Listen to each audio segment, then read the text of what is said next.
आज हमारे बीच भिंड कांग्रेस के जिला सचिव राजेंद्र परिहार जी हैं। नमस्कार सर।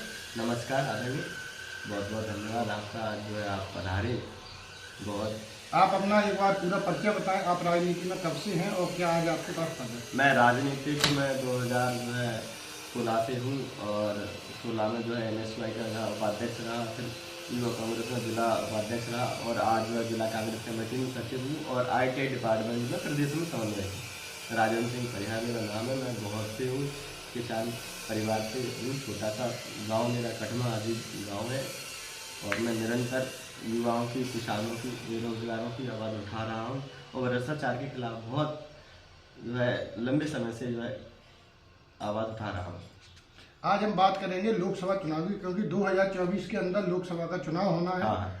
और आज हमारे मध्य प्रदेश के मुख्यमंत्री माननीय मोहन यादव जी ग्वालियर दौरे पे आए और उन्होंने कहा है कि मध्य प्रदेश में बीजेपी 29 की 29 सीटें जीत रही है लोकसभा में। ये कितना सत्य है? देखिए, मोहन यादव जी और भाजपा ये दोनों पहले ही तय कर लेते हैं कि कितनी सीटें जीतना है, कितनी नहीं जीतना, लेकिन ऐसा नहीं है।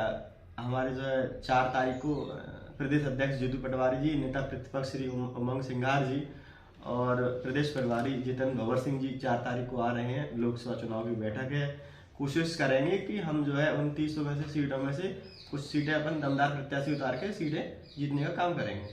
हम बात करेंगे भिंड और दतिया लोकसभा सीट की, जहां बताया जाता है कि पिछले कई सालों से बीजेपी की ही सरकार बन रही है और इस बार कांग्रेस भिंड दतिया लोकसभा सीट पे अपना कौन से प्रत्याशी पे दाव खेलेगी, क्योंकि यहां 3 से 4 प्रत्याशी अपनी दावेदारी ठोक रही है। 2019 की लोकसभा चुनाव में देश में चर्चित युवा चेहरा थे देवाशीष जरारिया जी। उनको लोकसभा चुनाव में वरिष्ठ नेताओं ने टिकट दिया था और वो टिकट जब दिया गया था तो उससे पहले जितने भी टिकट दिए गए थे उनसे लगभग 1 लाख वोट उन्हें जाना मिले थे, लेकिन रहा था कि हम चुनाव नहीं जीत पाए।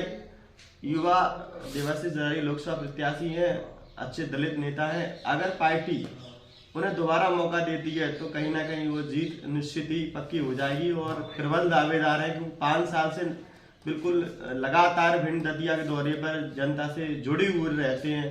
कहीं उनका डायरेक्ट जनता से जुड़ाव है, लोगों के सरल मिलने का ही बहुत अच्छा उनका है, सरल सहज है। कभी भी उनको फोन लगाओ, घंटे में फोन उठा लेते, बहुत ही अच्छे मिलनसार व्यक्ति हैं। अगर पार्टी उन्हें देती है टिकट तो हम जैसे युवा लोग उनके लिए मेहनत करेंगे और जिताने का काम करेंगे। अभी हाल ही में 2023 का मध्य प्रदेश का विधानसभा चुनाव हुआ था। इसमें कांग्रेस की बहुत बड़ी लहर थी और कहीं न कहीं कांग्रेस पार्टी को इसका बहुत बड़ा हार का सामना करना पड़ा। इसके पीछे का आप कारण बता सकते हैं कि क्या कारण रहा कि जो कांग्रेस पार्टी को एक हार का सामना करना पड़ा था? देखो, हम भी नहीं मान रहे थे कि इतनी बड़ी हार होगी, लेकिन आप एक चीज देखिए कि यहाँ पर एक दिमनी विधानसभा पड़ती है, नरेंद्र सिंह तोमर जी वहाँ चुनाव लड़े थे। किस तरीके से वहाँ लोकतंत्र का चीरहरण किया था। वोट डालने जाते थे तो EVM का वोट बटन दबाने के लिए भाजपा के जो है कार्यकर्ता वहाँ मौजूद थे, वो जनता को वोट नहीं डालने दे रहे थे। और मतलब मैंने कई जगह देखा है कि भाजपा के जो प्रत्याशी थे उनको पुलिस प्रशासन प्रोटेक्शन, पूरा प्रशासन का प्रोटेक्शन था। कांग्रेस के प्रत्याशी थे उनको बिल्कुल दबा के रखा था, उन्हें बैठा लिया जाता था, उन्हें प्रचार करने के लिए नहीं जाने देते थे। तो कई कारण ऐसे रहे और प्रशासन खूब EVM भी उन्हें कहीं ना कहीं EVM भी रहा है कि EVM में अभी हमारे कांग्रेस के वरिष्ठ नेता हैं श्री दिग्विजय सिंह जी ने प्रेस कॉन्फ्रेंस करके भोपाल में उजागर किया है कि जो मशीन तय करती है उसकी सरकार बनती है। ये बिल्कुल बात सत्य है। अब हम सबको समझ में आ रहा है, जनता को भी समझ में आ रहा है। हम जो है करीब 6 महीने से चुनाव आयोग से मिलना चाह रहे हैं कि भाई हमें समय दे दो, समय दे दो। चुनाव आयोग क्यों नहीं समय देना चाह रहा है? अगर निष्पक्ष है तो समय दे। चुनाव आयोग क्यों नहीं देना चाह रहा भाई समय विपक्ष को? तो कहीं ना कहीं EVM में घोटाला है, इसलिए ये लोग पहले ही तय कर लेते हैं। इंदौर के वरिष्ठ नेता है भाजपा के कैलाश विजयवर्गीय जी ने मोदी जी की सभा में, मोदी जी की जन रैली थी, उसमें कहा था कि हम इंदौर की 9 की 9 सीटें जीत रहे हैं और आप ये लिख के रख लो आज ही। तो कैसे उनने बोल दिया? कहीं ना कुछ मैसेज तो होगा उनके पास, इसलिए वो बोल देते हैं। तो हमें ये लगता है कि EVM में धांधली हो रही है और अगर हमने चुनाव आयोग से समय मांगा है कि भाई EVM जो धांधली हो रही है उसमें बंद की जाए, तो चुनाव आयोग समय नहीं दे रहा। तो कहीं ना कहीं उनकी शरणम गच्छामी है चुनाव आयोग मोदी जी के। तो लोकसभा चुनाव 2023 में भी बीजेपी ईवीएम से चुनाव करा रही है, तो क्या वहाँ पे भी धांधली हो सकती है? बिल्कुल हमें शंका है, इसलिए तो हम लोग समय मांग रहे हैं। पूरा विपक्ष को किस तरह से तोड़ा जा रहा है, कहीं ईडी का छापा डलवा देते हैं, कहीं कुछ करवाते हैं, डरा धमका के विपक्ष को कर रहे हैं। लेकिन नहीं, हमारे नेता कांग्रेस के राहुल गांधी जी जो है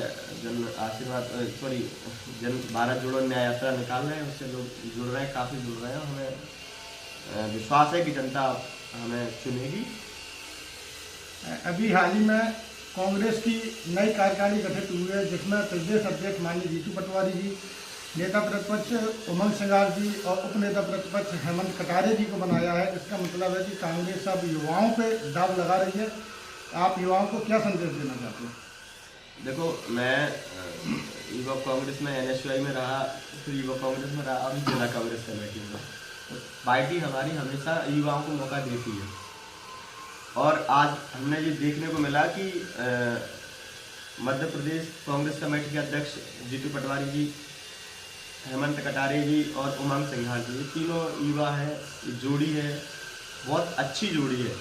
और देखना अगली बार जब विधानसभा चुनाव होंगे तो इसमें जो है हम पूरी तरह विधानसभा मध्य प्रदेश में कांग्रेस की सरकार बनेगी। हमें पूरी उम्मीद है, युवाओं से अनुरोध है कि 2024 का चुनाव है, कांग्रेस पार्टी को चुने, क्योंकि 10 साल से हो गए ना, तो जो है नौकरी लग रही है। अब तो आप जो देखिए ना, आर्मी में 4-5 साल की नौकरी लग रही है। क्या करवाना क्या चाह रहे हैं, क्या सोच रहे हैं, क्या सोच है इनकी, कोई जगह नहीं निकल रही।